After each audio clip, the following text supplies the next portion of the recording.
हे बघा मित्रांनो, आज मी आलेलो आहे बुलढाणा जिल्ह्यातील मेहकर तालुक्यातील जे एक छोटंसं गाव पडते अंधरूड, या गावामध्ये आलेलं आहे।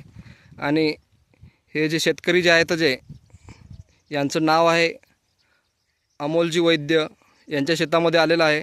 आणि आजपासून मी यांना 15 ते 20 दिवसा अगोदर मी यांना ॲग्रीबूस्टर प्लस दिलं होतं। तर बघूया ॲग्रीबूस्टरचा काय रिझल्ट आलेला आहे आणि काय। थोडंसं तुमचं नाव आणि परिचय द्या बरं थोडं मला। माझं नाव अमोल वैद्य, राहणार अंधरूड, तालुका मेहकर, जिल्हा बुलढाणा।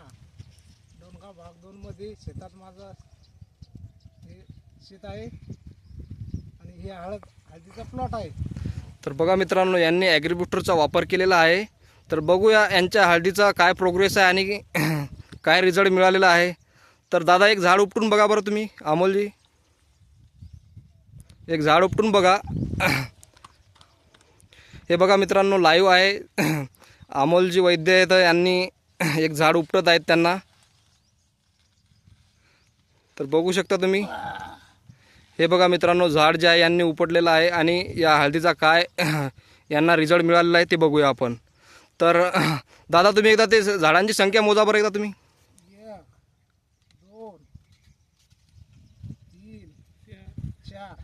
हे बघा मित्रांनो, जे म्हणतात ना फुटळ्यांची संख्या, ज्या हळदीचं जे सडन नावाची बिमारी जी लागली असते त्याच्यामुळं काय होते की हळद हा भाग झाडापासून वेगळा होऊन जातो आणि फुटळ्यांची संख्या कमी होऊन जातो। तर आपलं जे औषधी आहे ॲग्रीबूस्टर प्लस, हे झाडांना मल्टिप्लायमध्ये कन्वर्ट करतो की झाडाची संख्या वाढवतो, त्याच्यामुळं की झाडाची वाढ होते आणि झाडाच्या ज्या मुळ्या वगैरे आहेत त्या मुळ्यांचं पण डेव्हलपमेंट होते। तर बघूया, हे बघा झाड बघू शकता किती चांगलं आहे, छान पद्धतीनं आहे आणि हिरवगारसुद्धा आहे।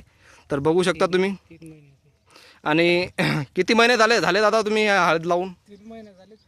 हे बघा मित्रांनो, 3 महिन्याचं पीक आहे हे जे हळदीचं, हे म्हणजे 3 महिने झालेत हळद लावून, लागवड होऊन। तर बघू शकता आपण। तर बाकी म्हणजे ते डब्बा घ्या दादा तुमच्या हाती एक। तर तुम्ही बाकी शेतकरी बांधवांना काय सांगू शकता, म्हणजे काय सांगू शकता तुम्ही, काय संदेश देणार तुम्ही सांगा थोडं। हळद म्हणजे ॲग्रीबूस्टरचं काय रिझल्ट आहे आणि त्यांना वापर केला पाहिजे, जास्तीत जास्त शेतकऱ्यांनी आणि उत्पादन वाढवलं पाहिजेत, याच्यावर काय बोलता तुम्ही, सांगा तुमचं। नंबर 1 टॉपवर रिझल्ट आलेला आहे असं आम्हाला वाटते। बाकीचे औषधी मारून पाहिले आम्ही, आम्हाला काय फरक जाणवला नाही। याचा छान रिझल्ट आलेला आहे।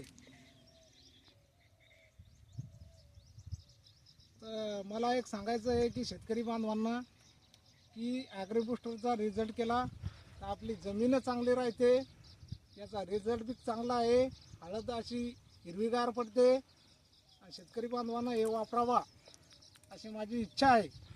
हे बघा मित्रांनो, अमोल भाऊंनी ॲग्रीबूस्टरचा वापर केल्याने खूप चांगल्या पद्धतीने यांना रिझल्ट मिळालेला आहे। तर तुम्ही पण जास्तीत जास्त ॲग्रीबूस्टरचा वापर करा। जय जवान जय किसान।